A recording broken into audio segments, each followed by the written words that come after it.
राजा के यहां एक पगली स्त्री घूमती थी। पगली, विक्षिप्त। उस पगली के साथ किसी दुष्ट पुरुष ने दुष्कर्म किया और उसे गर्भवती बना दिया। पगली को गर्भवती बनाना बहुत अधिक दोषपूर्ण है, क्योंकि वो तो पगली है। यदि गर्भ नष्ट होता है तो भ्रूण हत्या का पाप लगेगा, जो ब्रह्म हत्या से भी भयंकर है। राजा के पास खबर गई, राजा बहुत दुखी हुए और पूरे नगर में यह जानकारी कराई गई कि यह भयंकर दुष्कर्म किसने किया। पर गुप्तचर पता लगाते लगाते थक गए, लेकिन वे पता नहीं लगा सके कि यह दुष्कर्म किसने किया। क्यों पता ही नहीं लगा तो दंड किसको दिया जाए। अंत में राजा ने कहा कि इसका पता मैं स्वयं लगाऊंगा। और राजा रात बिरात कभी भी जब उसके मन में आवे, घोड़े पर बैठ करके रात में निकल जाए।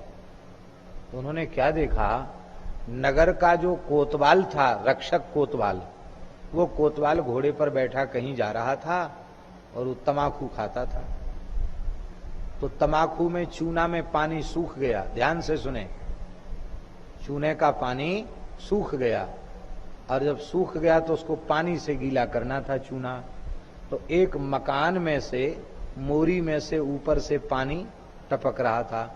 वो घोड़े के सहित वहां गया और उसने ऐसे हथेली पर चूना रखा और उसी पानी से चूना को गीला करके, और ऐसी बनाते हैं ना, बना के रख लिया मुंह में। राजा ने इस दृश्य को देख लिया। दूसरे दिन राजा ने तुरंत आदेश भेजा, बिना सूचना दिए कोतवाल जी को हथकड़ी वेड़ियां डाल करके घसीटते हुए, कोड़े लगाते हुए दरबार में प्रस्तुत किया जाए।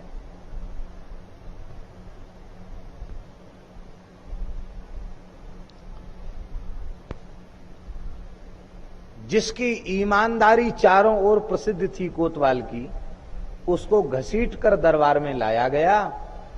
और राजा ने कहा, पूछा नहीं कि तुमने किया कि नहीं किया। राजा ने कहा, तुम अपराधी हो, इस विक्षिप्त स्त्री को तुमने गर्भिणी बनाया है।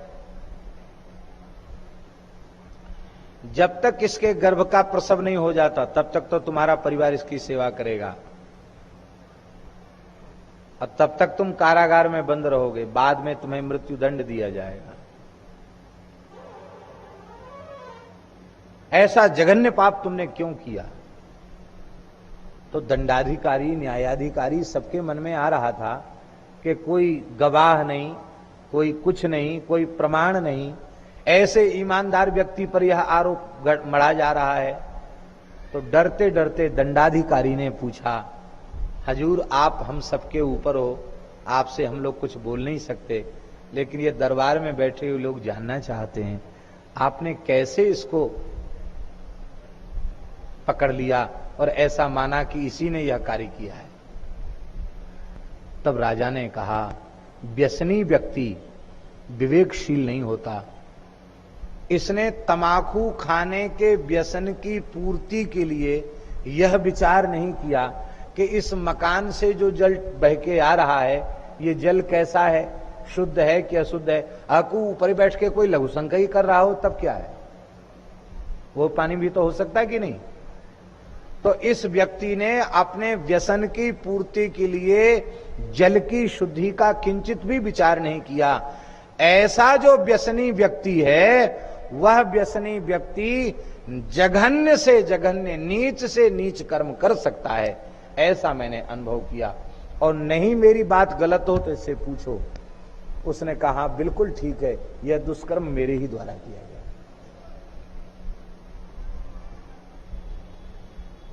जिसके जीवन में शुद्धि अशुद्धि का विचार नहीं है, जो व्यक्ति व्यसनी है, वही नीच कर्म करने के लिए प्रस्तुत होता है।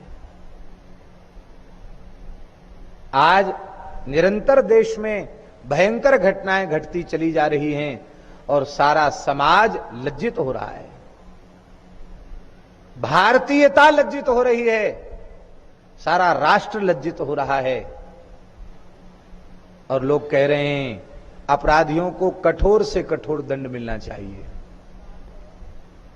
हमारा निवेदन है दंड अवश्य मिलना चाहिए, किंतु कठोर से कठोर दंड इस समस्या का समाधान नहीं है।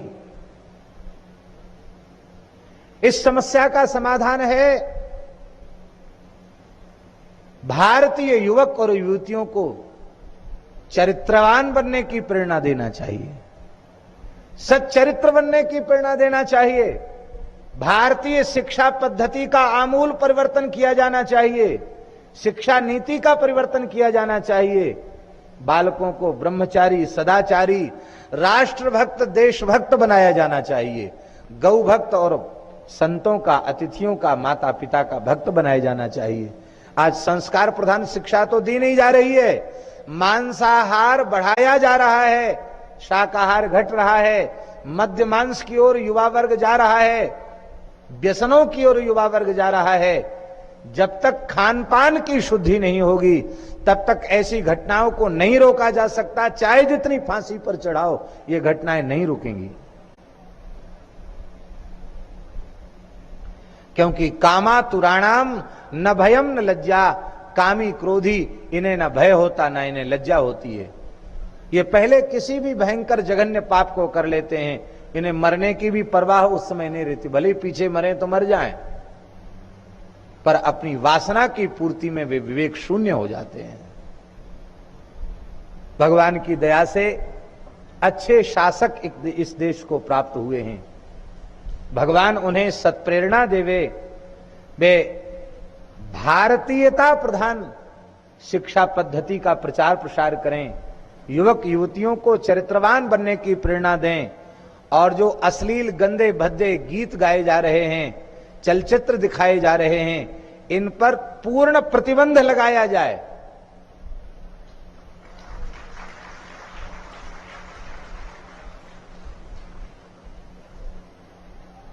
एक द्रौपदी को निर्वस्त्र करने का प्रयास किया गया, महाभारत हो गया। आज स्त्रियां निर्वस्त्र होकर फोटो खिंचवा रही हैं। ये इस देश का दुर्भाग्य है। अच्छे सभ्य परिवारों की लड़कियां, युवतियां ऐसे कपड़े पहन रही हैं कि लज्जा भी लज्जित हो जाए उनको देख करके। उन्हें लज्जा नहीं आ रही है। खान पान अशुद्ध है, शिक्षा भी अशुद्ध है, विचार भी अशुद्ध हैं, संग भी अशुद्ध है। तो ऐसे लोगों के द्वारा पवित्र कार्य वे करेंगे, ऐसी आशा आप कैसे कर सकते हैं? नहीं कर सकते हैं। इसलिए सारे राष्ट्र के चरित्र पर बल देना चाहिए। श्री वृंदावन बिहारी लाल की जय।